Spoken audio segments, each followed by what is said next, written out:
law, you must follow the procedures. வணக்கம் நண்பர்களே.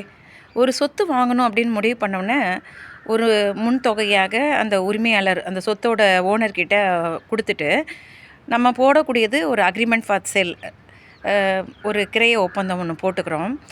Real எஸ்டேட்காரங்களாக இருந்ததுன்னா மோஸ்ட்லி ஒரு பவர் டீட் போட்டுக்கிறாங்க. அந்த அதிகாரத்தை, அந்த சொத்தை கொடுத்து அந்த கையாளக்கூடிய அதிகாரத்தை அவங்க தன் வசம் வாங்கிக்கிறாங்க.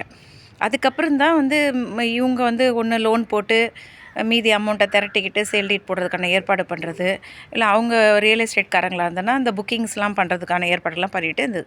ஸோ இந்த மீன் டைமில் இந்த சேல் டீடு கிரைய பத்திரம் போடுறதுக்குள்ளே இவர் இந்த உரிமையாளர் ஏதாவது கடன், அது இந்த சொத்தை வச்சு கடன் ஏதாவது வாங்கியிருந்தாருன்னா அந்த கடனை வசூல் செய்வதற்குண்டான அவங்க இந்த கடன் கொடுத்தவங்க அந்த சொத்தில் உரிமை கோரும் பொழுது யாருக்கு முன்னுரிமை உள்ளது? இந்த சேல் அக்ரிமெண்ட் போட்டவங்க, இல்லை பவர் டீட் போட்டவங்களா, இல்லை அந்த கடன் கொடுத்துட்டு அந்த சொத்தின் மூலமாக வசூல் செய்யக்கூடியவங்களா அப்படின்னு கேட்டதுக்கு உச்சநீதிமன்றம் திரும்பவும் வலியுறுத்தியிருக்குது போன மாதம் இந்த கடன் கொடுத்தவர்களுக்கு தான் முன்னுரிமை அதிகம் அப்படிங்கிறது.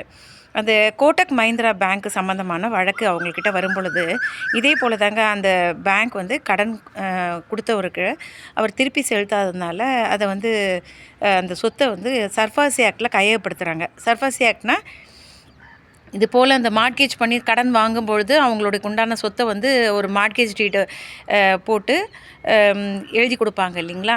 இவர் டிஃபால்ட் ஆகும் பொழுது அதை கைவசம் எடுத்துகிட்டு அதை ஏலத்துக்கு கொண்டு அந்த அமௌண்ட்டு, என்ன அமௌண்ட்டு கிடைக்குதோ அதை வச்சு அந்த கடனும் வட்டியும் சேர்த்து நிலுவையில் இருக்கிறதெல்லாம் கழிச்சிட்டு மீதி இருக்கிறத அந்த உரிமையாளர்கிட்ட கொடுப்பாங்க.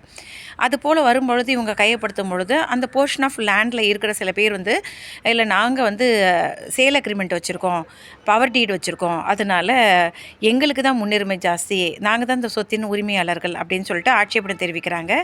இது சம்மந்தமான வழக்கு தான் உச்சநீதிமன்றத்துக்கு போகும் பொழுது அவங்க சொல்லிடுறாங்க, கண்டிப்பாக ஒரு சொத்தின் உரிமை கோருவதற்கு முதல் தகுதியானது கிரைய பத்திரம் தான். ஸோ ஒரு கிரைய பத்திரம், பதிவு செய்யப்பட்ட கிரைய பத்திரத்தை வச்சுருக்கிறவங்க மட்டுமே தான் இந்த சொத்தின் உரிமையாளரை இந்த உரிமையை கோர முடியும் அப்படிங்கிறது தான் இந்த வழக்கில் அவங்க தெளிவுபடுத்தியிருக்கிறாங்க. ஸோ நம்மளுடைய உரிமைகளை பாதுகாக்கணுன்னா கிரைய ஒப்பந்தம் போட்ட உடனே எவ்வளோ சீக்கிரம் முடியுதோ அந்த கிரை பத்திரத்தை பதிவு செஞ்சுக்கிறது நம்மளுடைய அந்த சொத்துக்குண்டான நம்மளுடைய உரிமையை தக்க வச்சுக்கிறதுக்கு உதவும். நன்றி.